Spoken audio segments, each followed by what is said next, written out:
Hello and welcome into the Skraby Show here, Thursday night on the leap day. So weird to have a leap day. And I think I've said this on the show enough that I'm not revealing anything new, but maybe a month or two on the show on the show. I admitted that my first girlfriend ever broke up with me on February 29th. So I'm very upset about February 29th happening. So thanks everybody for joining me. And I'm just joking about being upset. It was not over 20 years. Yeah, it was over 20 years ago. Actually, it was 21 years ago. So as you can see, I definitely have forgotten in that time. And, I'm not holding on to anything. Anyway, I'm Matt Skraby. This is the Skraby Show, 97.3 The Fan. Thanks for listening to Gwen and Chris. And if you want to watch here on YouTube, you can just go to YouTube, search 97.3 The Fan. Also, make sure you can also watch. I'm sorry, man, my brain's all crazy because of this February 29th breakup thing. Facebook. You could also go to Twitch, 97.3 The Fan. You could go to our X account as well, 97.3 The Fan SD. So we covered a lot on Gwen and Chris today. It's kind of one of those days, but we're going to cover what happened with the Padres today. We're also going to hear from Mike Schilt this morning. He had a few things to say about some of the guys that we're going to be talking about here in the next couple weeks. And we're going to do the news of the day here in just a second, get caught up on everything. I'm going to talk a little bit more about that Mecole Hardman story that Chris and I touched on, which is kind of weird, but Mecole Hardman seems like he cried his way off the Jets, found his way to Kansas City, and other players or former teammates are saying that he may have leaked game plans. So we'll get into that a little bit as well. Basically, what I wanted to start with would be something that happened on the chat earlier. And it was when everybody was telling me that the moon landing wasn't real. Now, the moon landing, I'm not trying to get crazy. I'm not trying to get crazy on this moon landing thing, but I need someone to either tweet me or chat me on the YouTube chat and give me a real reason as to why we did not go to the moon. What is the point of us going to the moon or faking our country going to the moon? Really faking our country going to the moon. Come on. I don't think it's that big of a deal. But I guess there are a lot of people out there that think this. And I also saw a tweet earlier today from our guy, actually, Brent Sobleski of Bleacher Report. He was at the combine. He's talking to all the different players. And Brent Sobleski put up a tweet because someone, I have to get the name of the guy, but he's a prospect, obviously. He went down the Kyrie Irving route and he went in, said a bunch of crazy stuff, which I guess I can't really be mad at him for it because I say crazy stuff all the time. But here's Texas Tech's Tyler Owens, and this is on Brett Sobleski's Twitter. But here is Tyler Owens talking about space, other planets, all of that stuff. You guys are discussing that you don't believe in. Nah, I don't believe in space. I'm very religious, so I think we're in the wrong right now. I think there's other planets and stuff like that. What led you to that point to believe? I thought he believed in Helios and he's some power and stuff. But then I started seeing flat Earth stuff, and I was they're just kind of interesting. They start bringing up valid points. So there you go. I know it was a little hard to hear, but Tyler Owens of Texas Tech does not believe in space or other planets and feels flat Earth theories have some valid points. Okay, so I don't know. I don't know how the flat Earth theories get anywhere off the ground because I think it's been proven that there is a round Earth, but we have a round Earth. I'm not even going to go down that road. I can't even entertain it. I like people having different thoughts, but not when it's flat Earth thoughts. Okay. I have a response from Michael about the moon landing. It was a marketing strategy to say we landed on the moon. We really did land, by the way. Thank you, Michael. Over the Russians to assert dominance. Now, okay. I said that earlier, and that's exactly what I meant by it. And that makes 100% sense. The there was this whole thing called the Cold War that people were in, and so Russia and the US were trying to assert dominance, and whoever got to the moon first, boom, there you go.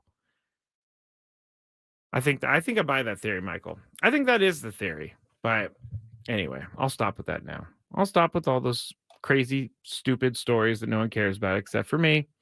Except for me. All right. Before I waste any more of your time, let's do this. It's time to get caught up on the latest with the news of the day. First news story of the day will be the Padres.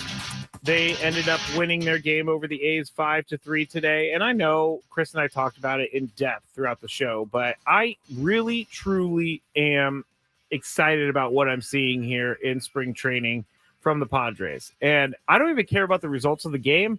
All I really care about, and Tony said this yesterday, all I really care about is how they look when they're doing it. Like, do they look like they're a team that is going to gel, or do they look like a team that's good? Do they look like a team that can make the playoffs? And you're not going to know all of that in spring training, but you could tell. You could tell by some of these guys. You see them play. You see some of these other guys stepping up. You have guys like Jackson Merrill who, struggled today. He went 0 for 3, but I expect Jackson Merrill to struggle at times, and I expect Jackson Merrill to struggle in his first season at the big leagues. It's really he's hitting 182 right now in spring training. He went 0 for 3, as I said, but I'm not worried about that just yet.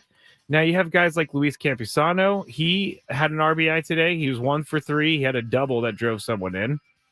Kyle Higashioka went 2 for 3 with an RBI. And then you have where is it? Graham Pauley went 2 for 3 with 2 RBIs. He had a triple. And, we had guys like Brett Sullivan the last couple of days doing big things for the Padres. So that is what I'm excited about. I'm excited about those, not fringe players, but the players that are battling for roster spots. I'm excited seeing them actually battle for the roster spot. It's not like backing down. It's not like backing yourself into a roster spot. These guys are going for it. And there's good competition in camp, and that's a really good thing in my opinion. It brings the level of everyone else up on the team, and it really is a good thing for the Padres. I think they need this sort of competition here early in spring training. They need this. They need the camp vibes. As Manny said yesterday, vibes are good, but they need camp vibes to be fun and competitive. And I feel like that is happening this year. Pedro Avila, 3 innings today. He gave up 2 hits, 1 earned run, and he struck out 1. But that's a pretty good outing.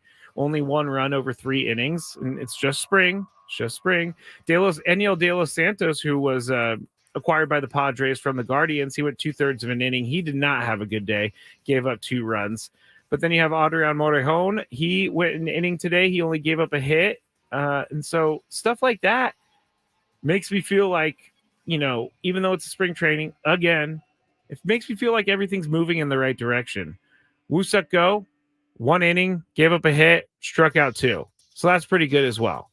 And I am looking forward to seeing what some of these guys can do during the season. But competition is good, and competition has been fierce so far in Padres spring training. And I really am loving the way things are going so far. And I just noticed this. They're 4-4 on spring training, but they're 3-1 away. So I don't know why they are so much better on the road. It doesn't matter. It's spring training, as I've been told. Now, second news story of the day, Aztecs football schedule was released, and here we go real quick. For Game 1, August 31st, Saturday. All these games are on Saturday. It's Texas A&M Commerce at home. Then you have Oregon State the next week. Then you're at Cal, bye, at Central Michigan, Hawaii, at Wyoming, bye, home to Washington State, at Boise State, home to New Mexico, at UNLV, at Utah State, home to Air Force. So that's what Sean Lewis is facing in his first year as Aztecs football head coach. And I believe as we get closer to football season, we are going to get more and more excited about this Aztecs football team, because why not? Sean Lewis seems exciting. Sean Lewis seems like he is a good fit for the city. So all he has to do is win now. That's exactly what he needs to do. He can't, talk is cheap. I do a lot of talking, so I know. But he has to, I mean, it just has to be right from the beginning, just like the Padres. Just like the Padres. The number 3 story to close it out is Caitlin Clark. She is the projected number 1 overall pick in the WNBA draft, but she is going to be entering the WNBA draft after her season this year. She's going to waive her 5th season because of the COVID-19 waiver. But the Indiana Fever have the first pick, and so she is most likely going to be going to the Indiana Fever. And this is big news because Caitlin Clark has made big news in the last 6 months. She's made big news in the last year with the whole Angel Reese and Caitlin Clark thing last year. That was big. So women's basketball is getting a lot of good attention as of late, and Caitlin Clark is a lot to credit for that because she's exciting. She's kind of, I guess the word edgy a little bit. She's not someone who's super nice. She's just a competitor, and it's fun. It is fun to watch their games. I will say I haven't watched much women's basketball in the last, I don't know, 20 years or so. 30 years, but I have watched more women's basketball in the last 8 months than I have in a long time. Long time. In the chat, the Washington State Cougars are clearly the toughest opponents on that list. I don't think so. I'm just saying that because I don't really know, but I don't think so. I think Oregon State would probably be the one for me because of what they did last year. Some of those conference games as well. You know, Chris and I got into this conversation a little bit earlier, and we talked about it in the first segment, but we actually didn't bring it back, which I thought we should have brought it back, but it's about San Diego State and their travel. So how this came up was Chris calls basketball for the women's team, and so he travels with the team, and they get two. Let me start that over. They get 4 legs of a chartered flight throughout their year. So they have to schedule them, however they think is going to be best for the team. So they took a private flight last night, a charter, and Chris was telling me about how much better the charter is. They get home at a decent time. He's sleeping in his own bed. He gets to wake up and do his daily routine and just be ready to go. And otherwise, they're getting on Southwest flights. They're getting on flights that go to these different cities. And then he was specifically telling me you have to fly to get to Laramie. If you're not going to do a charter, which is where Wyoming is, you have to fly into Denver, and then you have to take a 3-hour bus ride up to Laramie, which makes no sense to me. But the women's team takes their charters and they do a round trip charter. But the men's team actually does a little bit different, and they take 4 trips home on a charter. So they they fly commercially to the game, and then they fly back on a charter. Now, the reason we're bringing this up is because San Diego State was in the national championship last year. San Diego State should be getting more privileges because of what the basketball team has done for the last few years. But when you look across the Mountain West, San Diego State is one of the lowest teams in regards to chartered flights. UNLV, New Mexico, Boise State, Colorado State, and Wyoming charter most, if not all, road trips. Nevada and Utah State do roughly half. And the 3 California State University schools, San Diego State, Fresno State, and San Jose State, mostly fly commercial. Air Force has an airport on campus, so they don't really need anything. But what I'm saying here is that it's incredible to me that the men's basketball team has played as well as they have in the last couple of years. When UNLV, New Mexico, Boise State, Colorado State, and Wyoming charter all of their flights, that's a huge advantage for them. And not to mention the recruiting advantage. The recruiting advantage has got to be huge too, because when you're sitting down with someone and they're looking at your team and they say, okay, we have to go play in places like Logan, Utah. We have to go play in places, like Albuquerque.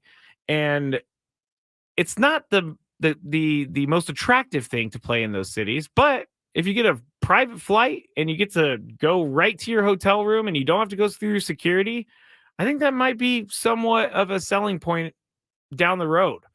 If they could say, all right, all of our road trips are chartered, so you don't have to worry about that. I think that could help the San Diego State basketball team recruit.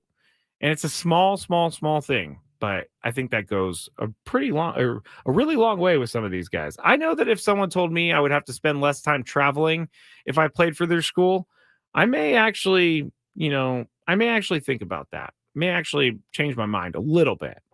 But I've never been an athlete that has been offered a scholarship, so I never was in that position. But I'm telling you right now, I'm a plane nerd, and as a plane nerd, I would have loved to fly or privately at some point in my life. All right, that's it for the news of the day. When we get back, we're going to talk about Sauce Gardner, Mecole Hardman. We're also going to hear from Mike Schilt this morning. So lots more Padres talk to go. I'm Matt Skraby. This is the Skraby Show on 97.3 The Fan.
Matt Skraby back with you here in the Odyssey Palace on 97.3 The Fan. Thank you for joining me tonight.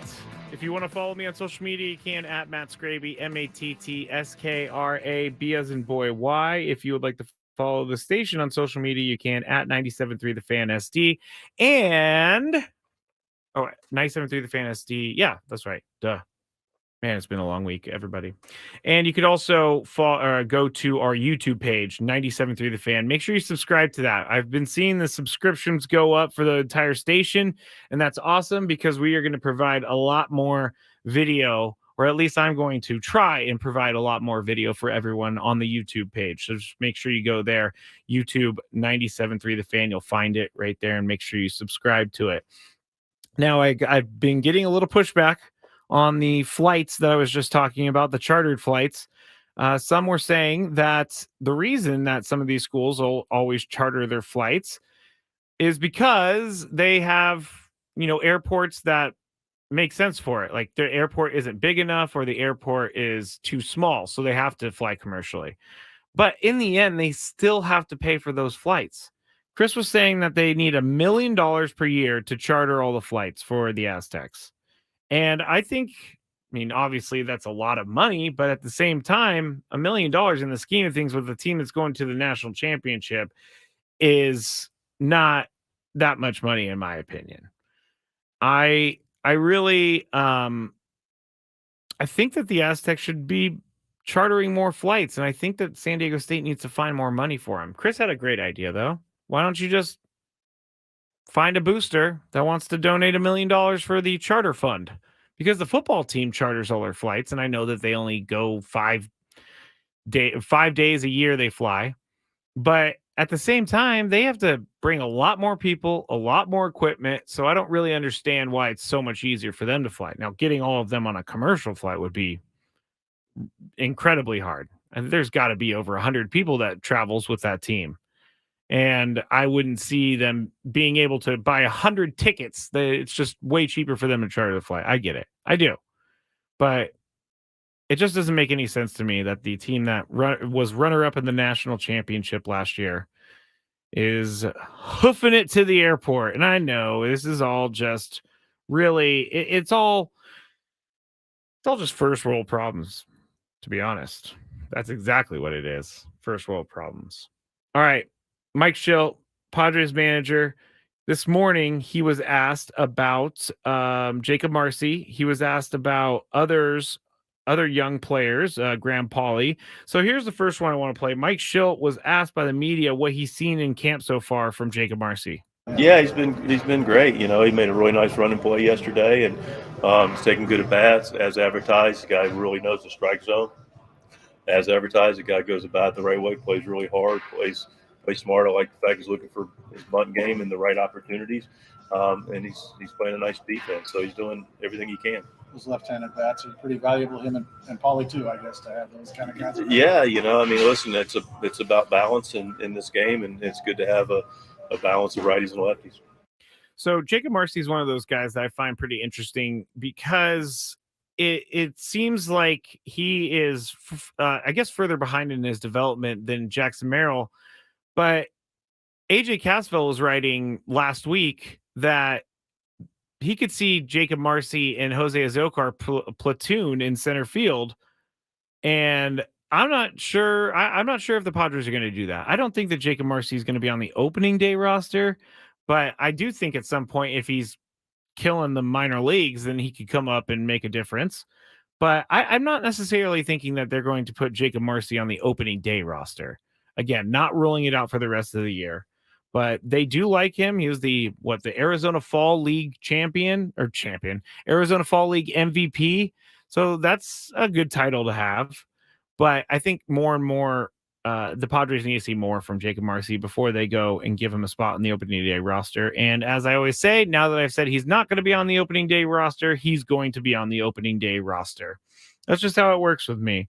I would love to see Jacob Marcy. I would love to see these young guys able to make the team, able to make a difference early, but I just don't know that it's wishful thinking to think that some of these younger players are going to adjust to major league life just like that, like a snap of the fingers. It's just not really something that I think is realistic. Mike Schilt also was asked about Graham Pauley's ability to play first base and if he is able to make the roster. Let me start that over. Mike Schilt was asked how important Graham Pauley's ability to play first base is to his chances of making the opening day roster. Important. I mean, listen, so he's acclimated to it really well. He's getting some time there. He played third yesterday at the end of the game. So it's just really about him getting the opportunity to go and play. And listen, there's a lot of guys that come up and play in different positions. And it's really based on the team construction. So right now, I mean, you clearly got Crony over there, but, it's an opportunity for him to go play, get those at-bats that people are wanting to see and get him on the field. We have, a few more infielders on the other side and on the left side of the field. So it creates an opportunity for him to see what it looks like. It's kind of a big leap for a couple of those guys like that were maybe single A, double A last year and then the fall league. How do you look at that? Yeah, I mean, listen, they're here, they're acclimating, they're going about it the right way. It is a leap, but it doesn't have to be. And it is leap year, and today's leap day, so enjoy that. I mean, listen, it's some guys handle it more than others. I mean, you do have guys where reality is on the back of the baseball card. A lot of guys have, half a year double A. But you look at historically guys with half a year double A that have played a long time in the big league. So it's really a case by case situation, and these guys are acclimating and doing everything they can and looking like they belong. I really think most things are case by case situations the older I get because everybody's different. But Mike Schilt, I'm learning about Mike Schilt here and about how he answers things. And he seems like he's an honest guy. He seems like he will keep things from us, which every manager does. But I think that Mike Schilt is telling us the truth when we talk about these things. And also, I think that nowadays there are a lot more guys that are able to play at the major league level without having to go through all the levels of the minor league system. I think that's going to, I think nowadays more guys see higher competition as they get older, and the higher competition is going to make them ready for the major leagues. So when you're asking about a prospect and you're asking if they're ready to make the major league roster, sometimes the answer is no, but sometimes the answer is, I don't know. Let's see how he does, because it's I'll just end it right there. Let's see what he does. All right. We have some more Mike Schilt audio, but I'm not sure if I want to play it right now. Let's actually, not Luis Patino, Woo-Suk Go made his debut today. This was before the game. So Mike Schilt was asked for the latest update on him. Goes to go. All right. Can you detail his progression? He's, I think, the last pitcher to go in Kansas City. Yeah, I think it's he also pitched deeper in his season than anyone else. So that just makes some sense of him acclimating to us, pitching deeper in his season, getting started in our season with some backfield stuff and getting acclimated with our pitching coaches. Again, not a guy that is coming from the system necessarily. So we're just getting used to him. What do you look for then when he gets out there today?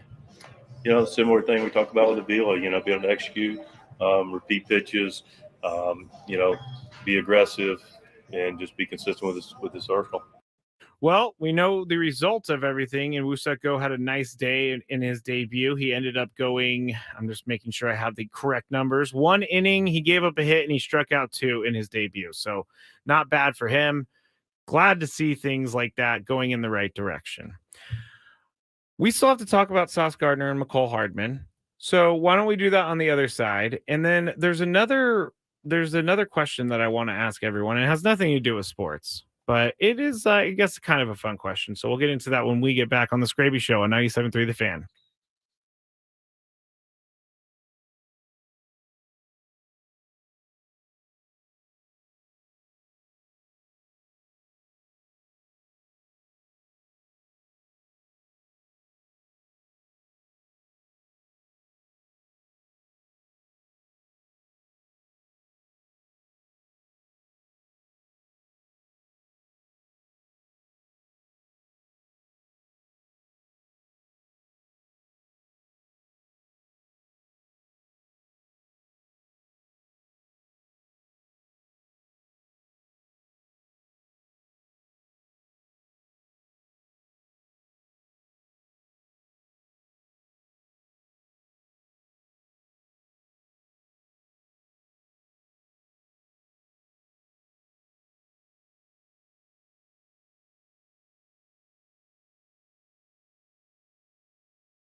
Back here in the Odyssey Palace, 97.3 The Fan. I'm Matt Skraby. This is the Skraby Show. Thank you for joining me tonight here on Thursday on a leap night, February 29th.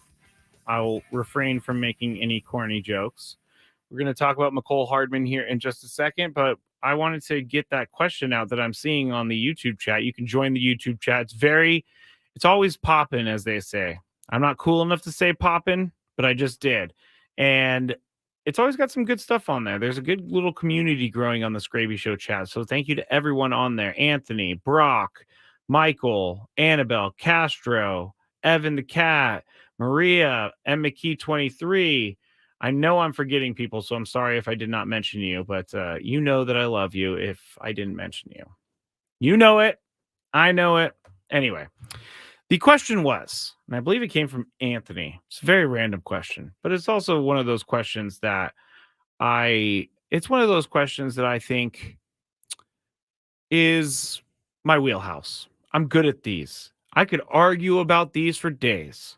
And that would be, if you had $12, where would you go for a meal? And he gave two options, but I'm not going to, I'm sticking to like fast food restaurants. But where would you go to maximize your $12 as well as the food quality? And I'm telling you right now that I am going to Taco Bell, going for that dollar menu. You can get weeks worth of food from Taco Bell for $12. Weeks worth of food.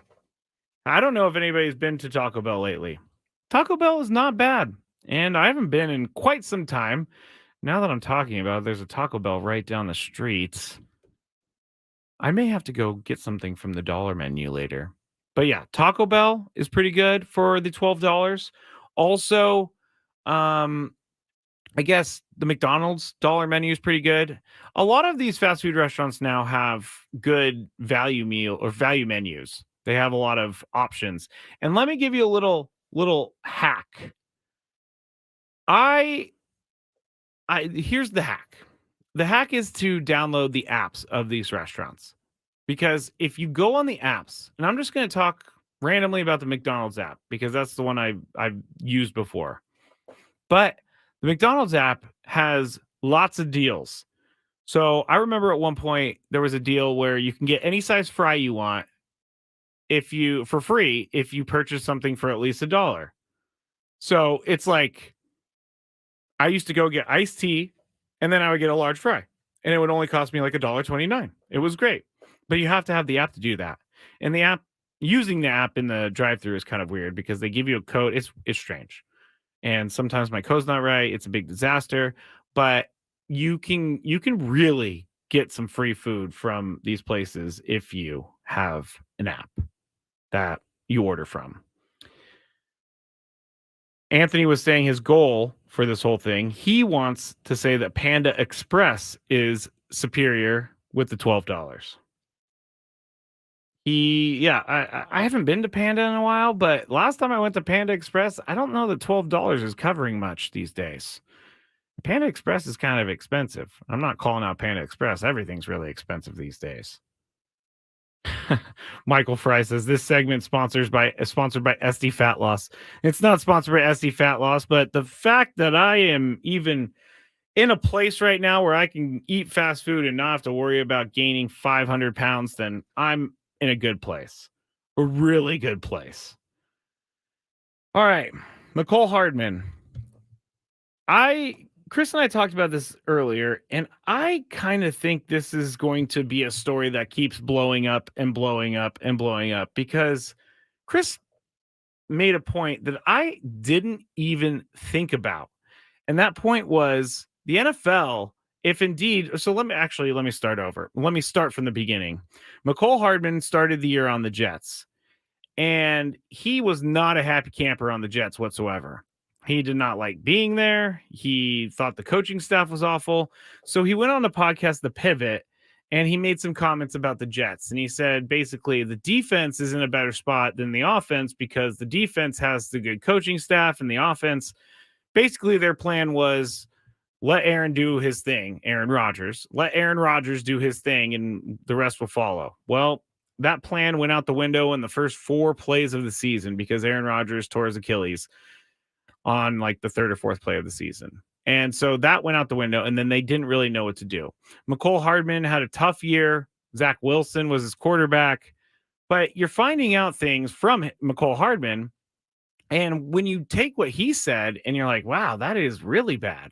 But he even said that one of the special teams coaches asked him to return punts during a game, and he didn't want to because he had a he had a hyperextended pinky, and he said it would hurt to catch the ball. I thought you were a football player. Hyperextended. I mean, don't get me wrong. Catching a punt with a hyperextended pinky definitely sounds like it would hurt, but I think you can handle it. And so I guess head coach of the Jets, Robert Saleh, wanted to go over there, or he went over there and he tried to convince him to return punts for the team. And Mecole Hardman said, I'm not returning punts for the guy who coaches the special teams, which is kind of weird because if you're on a team, you kind of just do things. And especially the hyperextended pinky excuse. It's not really excuse in football. There's guys, Philip Rivers played with like a torn ACL. So there are guys that play through injury in the NFL. Mecole Hardman ends up leaving the team. He ends up getting picked up by the Chiefs. He ends up catching the game or the game winning, the title winning touchdown in the Super Bowl in overtime. So things are going well for him.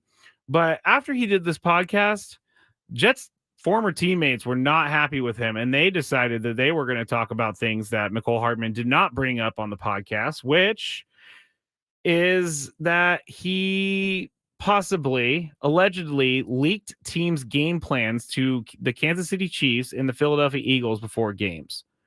And that right there, if he is found to have done that, I don't know that the NFL can ever let him play again because of this reason. Because if he is giving game plans over in secret to another team and people are betting on that, that's somewhat of fixing a game, I would say, because you're giving the other team the complete plan as to what you're going to do during the game. And I'm not coming down on Mecole Hardman because he was a Chief and because he caught the winning touchdown. I'm doing it because this is like, I guess, sacrilege in the NFL. Sharing your game plan with another team is kind of crazy to me. And especially sharing it before 2 big games like the Chiefs and the Eagles. Number one, the Chiefs are like, whoa, why or did you ever stop playing for the Chiefs? Why? It just doesn't make any sense that he would help the old team that didn't want to sign him. And then the Eagles, he gave the game plans or allegedly gave the game plans to the Eagles, and the Eagles, we all know what happened with them throughout the rest of the year, but still betting, those people are going to take this seriously. The people that are in charge of making sure that the NFL games are as non-scripted as you can possibly want them to be are going to look into this, and it's going to be a serious inquiry because you cannot mess with things like that. I've 100% feel like this is fixing a game, or at least attempting to fix a game by giving the other team your game plan. Dominic on the chat has said something really funny. Tell Ronnie Lott you didn't want to play because you had an owie on your pinky. That is funny, Dominic, because Ronnie Lott famously, I always get this story messed up, but Ronnie Lott like broke his finger during a game really bad, or came into the game with a broken finger, one of the two. And he decided to play on, and it was like, I don't think it was amputated on the sideline, but he did lose a finger because of playing football.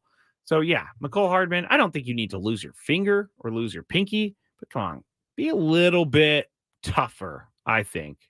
It just makes him look bad in this whole thing. Number one, he cried his way off the Jets, then starts talking trash about the Jets, and then his former teammates decide they're not going to take it, and they're going to say that he leaked the team's game plans. Now, Sauce Gardner's tweet was deleted because I guarantee you that's not something the NFL wants out there, but it just doesn't look good to me in this whole thing.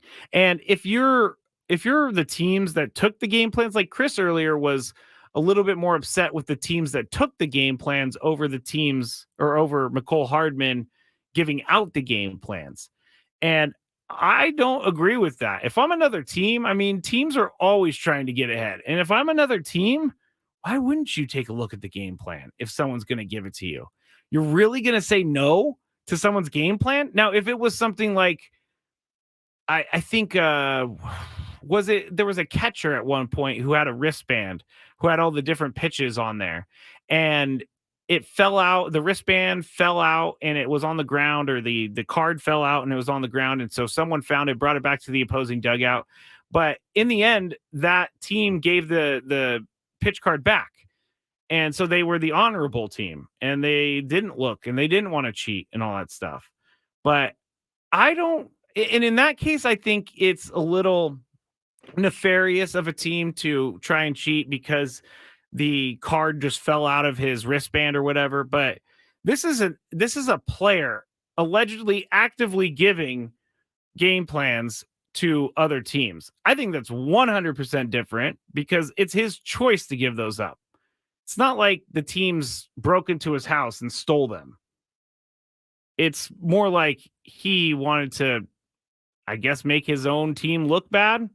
Anyway, this is just a really weird story, and we're going to have to follow it for the rest of it, unfortunately, because I do want to know what happens with this, because it is kind of a big deal. It is kind of a big deal. If you don't think so, you don't think so, but it is, I think.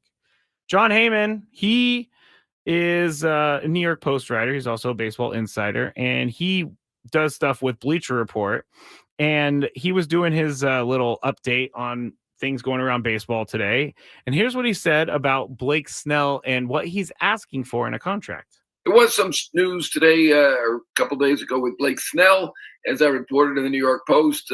Snell is willing to do one of those Bellinger-type deals, short-term deal with opt-outs. They did talk to the Yankees about this, so I'm sure they're willing to do it with other teams as well. And, I think it does make sense for him, a high AV with opt-outs.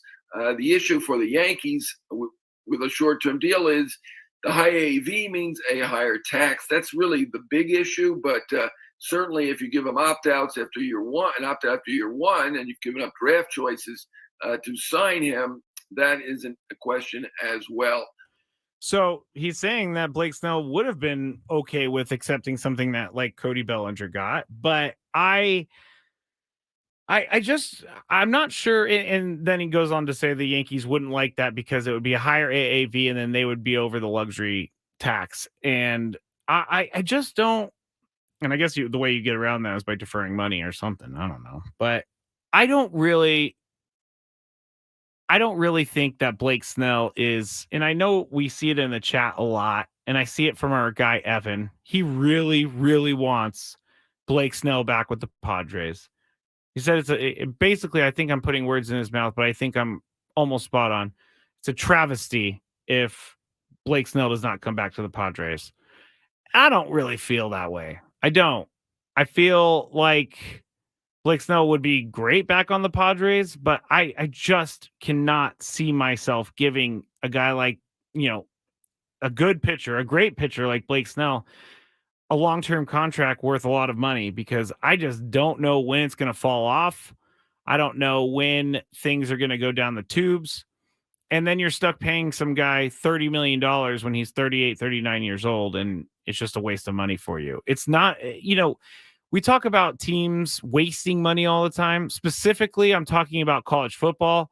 Those teams waste money all the time when they hire coaches and then they fire them and then they have to pay them out a bunch. It's just it's, to me, signing someone for a long-term contract that's going to go late into their 30s is kind of like that. It's kind of a waste of money, in my opinion. It's not going to help you. Now, if you get a World Series title out of it, maybe it does. But honestly, these days, how many years does a championship buy a team from their fan base? Like, I don't know if the Padres win a World Series and the next year or the next 3 years they're under 500. I would say that the first season after the World Series would be okay. But then after that, it's why aren't we winning anymore? Because it should be like that. Just because you win one title doesn't mean you give up on winning more titles. But sometimes teams have to go all in. And sometimes teams spend a lot of money. And so they have that one shot at the title. No pun intended. Or Yeah. They just did that last year. Number one, they put a bunch of money into the team. It didn't work out. But I think that fans would want more from the Padres, even if they won a World Series. Like 1 year is the grace period, I think. And that just is not Padres fans. That's sports in general. Chiefs fans are probably already mad that the Chiefs haven't won another Super Bowl. So we'll see what happens with Blake Snell. He's got to find a team at some point, right? He's got to. He can't just keep sitting around and playing PS5, as someone said in the chat earlier. He's got to pitch. These are his years right here. He's got to take advantage of those. And I don't know that he will, because we haven't seen any indication that he's panicked at all. The Odyssey app. Actually, that's not the one. Listen to Sam Levitt's podcast, Inside San Diego Baseball. Sam will cover everything going on with the Padres in spring training. Find it at 973thefansd.com, the Odyssey app, or wherever you get your podcasts. Sam is going to join me tomorrow for a little bit, and he is going to be with us at the start of the show. So I appreciate Sammy Lev for doing that. But it is coming to that point in the show where I have to be annoyed by something. What's annoying Skraby today? Let's find out. It's time for the Daily Gripe. So here's one that I thought about today, and I was like, man, why haven't I thought of this one before? Because it really does bother me a lot. And it has to do with people telling me to do something. And it's when people tell me to eat a certain food that I know I'm not going to like. I am a picky eater. A very picky eater. I'm the kid when I was little who my mom said she made chicken and I wouldn't eat it. But if she made chicken nuggets, I would eat it. So I liked chicken nuggets, but I did not like chicken, which is very weird. I also have weird stuff with seafood. I do not like any seafood. I do not like texture stuff. I'm a really, really, really picky eater. It may not seem like it because of what I look like or what I looked like, but I am. So when people tell me I like a certain food when I know I won't, is a hot button for me. I don't want to try whatever you have. I don't want to. If I wanted to open up my palate and if I wanted to do something that would make me feel like I was adventurous, I would just do it. But no, I don't want to try whatever little vegan thing that you have is. I don't want to try your salmon. Oh, come on. Salmon's so good. When was the last time you tried salmon? Last time I tried salmon is the last time I tried salmon. And it will be the last time I tried salmon. And McKee 23 says, except Thai 10. Yes. Yes, Thai 10 is still hurting my stomach, I think. But anybody else out there with me on this whole thing? Don't you hate it when people try to force food on you that you know you don't want to eat? That's me. Thank you to everybody for listening tonight. Thank you to everybody for listening to the station all day. Appreciate you all. I will be back tomorrow. Again, Sammy Lev to start the show with me at 2 p.m. Ben and Woods start the day off tomorrow at 6 a.m. And we will have our final Skraby show of the week tomorrow starting at 6. Thanks to everyone for listening. Have a great night.